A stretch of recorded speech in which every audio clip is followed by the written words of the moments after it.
Welcome to mom's diary by Ramya. ఏ హడావిడి లేకుండా అప్పటికప్పుడు ఇన్స్టెంట్ గా చేసుకునే 4 రకాల బ్రేక్ఫాస్ట్ రెసిపీస్ ని షేర్ చేస్తున్నానండి. అన్ని రెసిపీస్ ని కూడా ఇంట్లో ఉండే వాటితోనే ఈజీగా చేసేసుకోవచ్చండి. ఇంకా లేట్ చేయకుండా రెసిపీ డీటెయిల్స్ అయితే చూసేద్దాము. ఫస్ట్ రెసిపీని అటుకులతో చేద్దామండి. అటుకులతో ఎప్పుడూ చేసేలా కాకుండా మనకి నచ్చే ఫ్లేవర్ తో టేస్టీగా చేద్దాము.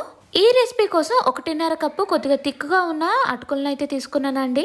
స్ట్రైనర్ తీసుకొని అందులో అటుకులనంతా వేసేసి 2-3 సార్లు వాటర్ తోటి శుభ్రంగా వాష్ చేసేసుకుందాము. అటుకుల్ని ఇలా శుభ్రంగా వాష్ చేసుకుని 2-3 నిమిషాలు పక్కన పెడితే చాలు అటుకులంతా కూడా బాగా నానిపోతాయండి. జస్ట్ వాష్ చేసి పెట్టుకుంటే సరిపోతుంది. అవి బాగా నానిపోయి పొడి పొడిగా ఉంటాయి. ఈ అటుకుల్ని పక్కన పెట్టేసుకుని స్టవ్ మీద ప్యాన్ పెట్టుకుని అందులో కొద్దిగా ఆయిల్ వేసాక 1 టీ స్పూన్ చొప్పున ఆవాలు, జీలకర్ర, ఎండుమిర్చి, పచ్చిమిర్చి, కరివేపాకు వేసాక చిన్నగా చాప్ చేసిన ఒక ఉల్లిపాయ వేసి వేయించుకోవాలి. ఉల్లిపాయలంతా కూడా బాగా ఫ్రై అయ్యాక మీడియం సైజ్ లో ఉన్న 2-3 టమాటాలని చిన్నగా చాప్ చేసేసుకుని పాన్ లోకి వేసేసుకోవాలి. టమాటాలు వేసిన వెంటనే రుచికి సరిపడా సాల్ట్, 1 టీ స్పూన్ వరకు కారం, 1/4 టీ స్పూన్ పసుపు వేసి అన్ని కూడా బాగా కలిసేలా కలిపేసుకుని టమాటాలంతా కూడా బాగా మెత్తగా అయ్యేంత వరకు ఉడికించుకోవాలి. టమాటాలంతా కూడా బాగా ఫ్రై అయ్యాక 2 టేబుల్ స్పూన్ల వరకు వాటర్ వేసుకుని అంతా ఒకసారి కలిపేసి ఇందాక వాష్ చేసి పక్కన పెట్టుకున్న 1.5 కప్పు అటుకుల్ని కూడా మొత్తం పాన్ లోకి వేసేసుకుని అటుకులు విరిగిపోకుండా నెమ్మదిగా అంతా మిక్స్ చేసుకుంటూ అటుకులంతా కూడా బాగా వేడి అయ్యి 2 నిమిషాలు బాగా ఫ్రై చేసుకోవాలండి. ఇలా అటుకులంతా కూడా బాగా ఫ్రై చేశాక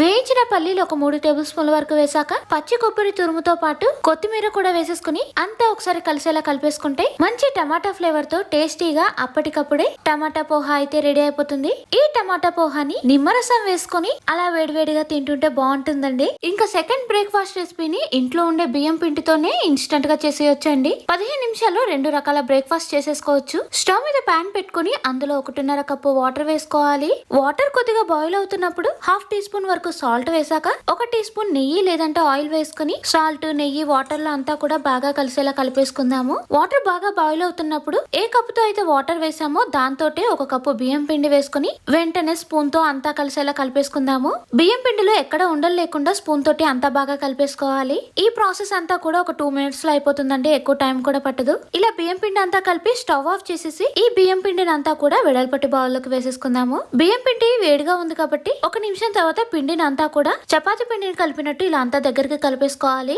ఇలా పిండిని అంతా కలిపేశాక ఇందులో కొద్దిగా పిండిని తీసుకుని ఈ జంతుకుల మిషన్ లో చేసామంటే దాన్ని ప్రెస్ చేయడానికే చాలా టైం పట్టేస్తుంది. అందుకే నేను పీజియన్ వారి ఎలక్ట్రిక్ మురుకుల మేకర్ ని తీసుకున్నాను. ఈ మిషన్ తో పాటు దీనికి 6 మౌల్డ్స్ ఇస్తారండి. ఈ 6 మౌల్డ్స్ లో ఏదైనా ఒక మౌల్డ్ తీసుకుని బ్యారెల్ కి ఫిక్స్ చేసేసుకుని అందులో పిండిని పెట్టేసి దీన్ని డైరెక్ట్ గా మిషన్ తోటి లాక్ చేసుకుని స్విచ్ ఆన్ చేసామంటే చాలు సన్నకారపూస మురుకులు, రిబ్బన్ మురుకులతో పాటు గోధుమ పిండితో నూడిల్స్, ఇంకా ఇడియప్పం కూడా చేసుకోవచ్చండి. స్నాక్స్ చేసే ముందు ఒకసారి ఛార్జింగ్ పెట్టామంటే చాలా రకాల స్నాక్స్ చేసేసుకోవచ్చు. పీజియన్ వారి ఎలక్ట్రిక్ మురుకుల మేకర్ బాగా యూజ్ అవుతుందండి. ఈ ప్రోడక్ట్ డీటెయిల్స్ అన్ని కూడా డిస్క్రిప్షన్ లో మెన్షన్ చేశాను, కావాలంటే ఒకసారి చెక్ చేయండి. ఇంకా రెసిపీలోకి వస్తే చిన్న హోల్స్ ఉన్న మౌల్డ్ ని ఎలక్ట్రిక్ మురుకుల మేకర్ కి ఫిక్స్ చేసుకుని అందులో ఇందాక కలిపిన బియ్యం పిండి పెట్టుకుని మిషన్ తో లాక్ చేశాక నెయ్యి అప్లై చేసిన ప్లేట్ లోకి బియ్యం పిండి తోటి వీడియోలో చూపిస్తున్నట్టు ప్రెస్ చేసేసుకోవాలి. ఇలా ఆవిరికి ఉడికించే ప్లేట్ లో చేసుకోవచ్చు, లేదంటే ఇడ్లీలో వేసే ప్లేట్ మీద అయినా సరే చేసుకోవచ్చు అండి. ఈ ప్లేట్ ని మనం ఆవిరికి 10 నిమిషాల పాటు ఉడికించుకోవాలి. 10 నిమిషాలకి ఇది మొత్తం కూడా బాగా ఉడికిపోతుంది.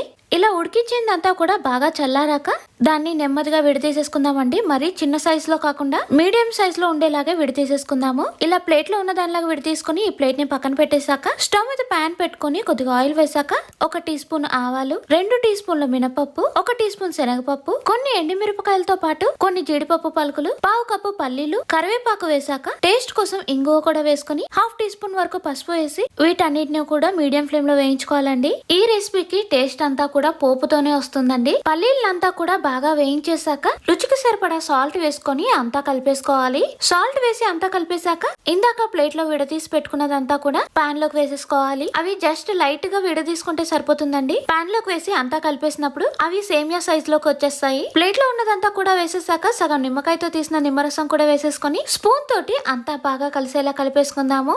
ఈ రెసిపీ టేస్ట్ మాత్రం సూపర్ గా ఉంటుందండి. Must try recipe.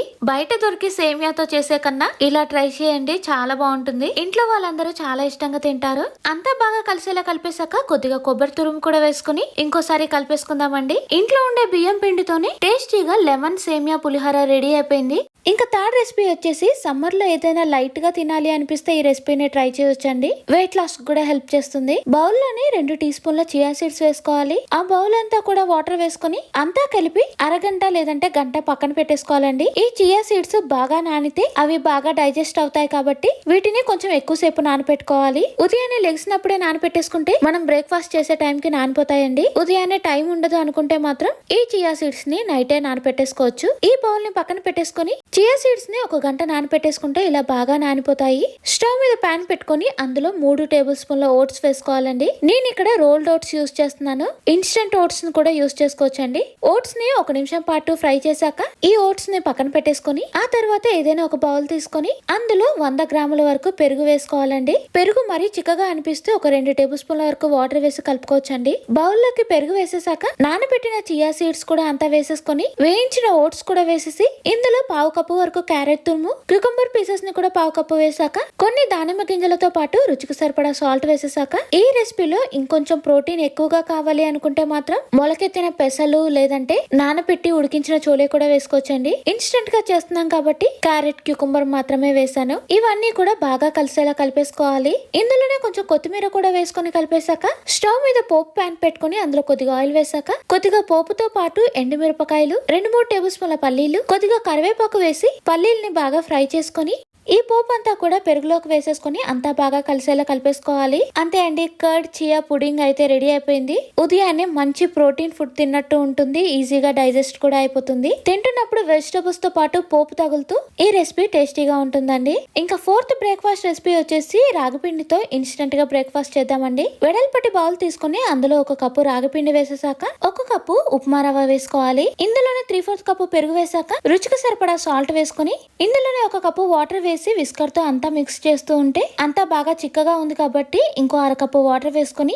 పిండిని అంతా కూడా బాగా కలిపేసుకోవాలి. ఇలా అంతా కలిసేలా కలిపేశాక ఈ బౌల్ ని 10 నిమిషాలు పక్కన పెట్టేసుకొని ఈ లోపు స్టవ్ మీద పాన్ పెట్టుకుని అందులో కొద్దిగా ఆయిల్ వేసాక ఆవాలు, జీలకర్ర, పచ్చిమిర్చి, కరివేపాకు, చిన్నగా చాప్ చేసిన 1 ఉల్లిపాయ వేసాక వీటన్నిటిని కూడా ఫ్రై చేసేసుకోవాలి. ఉల్లిపాయలు లైట్ గా ఫ్రై అయితే సరిపోతుందండి, మరీ ఎక్కువగా ఫ్రై చేయాల్సిన అవసరం లేదు. నచ్చితే కొద్దిగా క్యారెట్ తురుము కూడా వేసేసుకొని ఇంకో 1 నిమిషం పాటు వీటిని ఫ్రై చేసేసుకోవాలి. ఈ పాన్ లో ఉన్నవన్నీ కూడా బాగా చల్లారేంత వరకు పక్కన పెట్టేసుకుని ఇందాక పక్కన పెట్టిన రాగి పిండిని తీసుకుని అంతా కలిసేలా ఒకసారి కలిపేసుకుని ఈ పిండిని అంతా కూడా మిక్సీ జార్ లో వేసి ఇలా మెత్తగా గ్రైండ్ చేసేసుకోవాలండి. బ్యాటర్ కన్సిస్టెన్సీ అనేది ఇలా ఉండాలి. ఎక్కువగా చిక్కగా ఉంది అని అనిపిస్తే మాత్రం కొద్దిగా వాటర్ వేసి కలుపుకోవచ్చు. గ్రైండ్ చేసిందంతా కూడా బౌల్లోకి వేసాక ఫ్రై చేసిన వెజిటబుల్స్ అంతా కూడా వేసుకొని 1/2 టీ స్పూన్ వరకు సోడా వేసి ఇవన్నీ కూడా బాగా కలిసేలా కలిపేసుకోవాలి. స్టవ్ మీద చిన్న సైజ్ లో ఉన్న కడాయి లేదంటే ఏదైనా పాన్ మీద కానీ కొద్దిగా ఆయిల్ వేసి నచ్చితే నువ్వులు కూడా స్ప్రింకిల్ చేసుకుని మనం రెడీ చేసిన రాగిపిండి బ్యాటర్ ని కొద్దిగా వేసేసుకోవాలి. పైన అంతా కూడా బాగా ఉడికేంత వరకు మీడియం ఫ్లేమ్ లో ఉడికించుకొని కొద్దిగా ఆయిల్ వేసి